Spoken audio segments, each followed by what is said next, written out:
கர்த்தருக்கு பிரியமானவர்களே, ஏசப்பா அவங்கள ரொம்ப நேசிக்கிறாங்க. இன்றைக்கு நமக்குரிய வார்த்தை, நன்மை செய்கிறதில் சோர்ந்து போகாமல் இருப்போமாக. நாம் தளர்ந்து போகாதிருந்தால் ஏற்ற காலத்தில் அறுப்போம். கலாத்தியர் 6:9. ஆம் பிரியமானவர்களே, நன்மை செய்கிறதில் சோர்ந்து போகாமல். ஒருவேளை நம்ம நன்மையே செஞ்சு அதனால் தீமையை அனுபவிச்சிருக்கலாம்.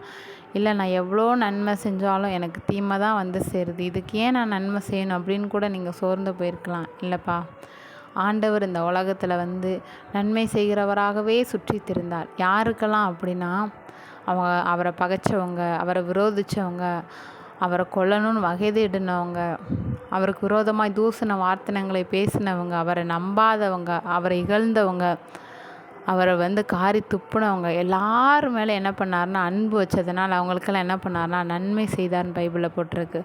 ஸோ நம்மளும் என்ன பண்ணணும் அப்படின்னா, எதில் சோர்ந்து போகக்கூடாதுன்னா, என்ன செஞ்சாலும் ஒரு பிரயோஜனம் இல்லையே நம்ம நினைக்கிறோம். இல்லைப்பா, நம்ம நன்மை செய்கிறத மட்டும் சோர்ந்து போகாமல் இருக்கணும். அப்படி இருக்கும்போது ஏற்ற காலத்தில் நம்ம செய்த நன்மைக்கு தக்க ஆண்டவர் என்ன பண்ணுவார்னா, அதில் பல மடங்கு நமக்கு பலனை தர்றதற்கு ஆண்டவர் வல்லவராக இருக்கிறார். அதனால் நம்ம மனுஷங்களோட எண்ணங்களை குறித்து சிறிதளவு நம்ம சோர்ந்து போகாமல், ஆண்டவருக்கு பிரியமானது எதுவோ அதை மாத்திரம் நம்ம வாழ்க்கையில் நன்மை செய்யும்போது நிச்சயமாய் ஆண்டவர் அதற்கேற்ற பலனை தருவார். God bless you. ஆமென்.